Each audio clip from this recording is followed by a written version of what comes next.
Praise the Lord. Our daily bread. Ezekiel chapter 36, verse 26. I will also give you a new heart, and I will put you a new spirit within you, and I will take away the stony heart out of your flesh, and I will give you a heart of flesh. O Almighty God, thank you for giving this wonderful verse. May your presence showers on us.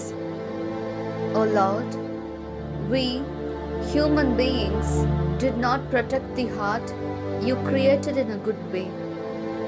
Because of the way of the world, love, mercy, compassion disappeared in our hearts.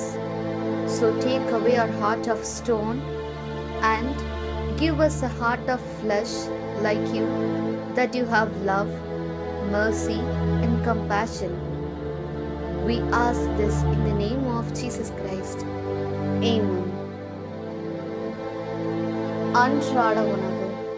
எசேக்கியேல் அதிகாரம் 36 இறை வார்த்தை 26. நான் உங்களுக்கு புதிய இதயத்தை அருள்வேன், புதிய ஆவியை உங்களுக்குள் புகுத்துவேன். உங்கள் உடலிலிருந்து கல்லாலான இதயத்தை எடுத்துவிட்டு சதையாலான இதயத்தை பொருத்துவேன். அன்பின் தகப்பனே, இன்றைய நாளிலே இந்த இறை மன்னாவை கொடுத்ததற்காக நன்றி ஆண்டவரே. இறைவா, நீர் படைத்த இதயத்தை மனிதர்களாகிய நாங்கள் நல்வழியில் பாதுகாக்காமல் உலக போக்கினால் எங்கள் இதயத்தில் அன்பு, கருணை, இரக்கம், பரிவு ஆகியவை மறைந்து போய்விட்டது. எனவே எங்கள் கல்லாலான இதயத்தை எடுத்துவிட்டு சதையாலான இதயத்தை தந்து உம்மை போல் அன்பும் இரக்கமும் பரிவும் கருணையும் கொண்டவர்களாக வாழ எங்களை ஆசிர்வதியும். ஆமென். அன்னன்னுள்ள போஜனம். எசேக்கியேல் 36 அத்தியாயம் 26 வாக்கியம். ஒரு புதிய ஹிருதயம் നിങ്ങൾക്ക് ഞാൻ നൽകും, ഒരു പുതു ചൈതന്യം നിങ്ങളിൽ ഞാൻ നിക്ഷേപിക്കും.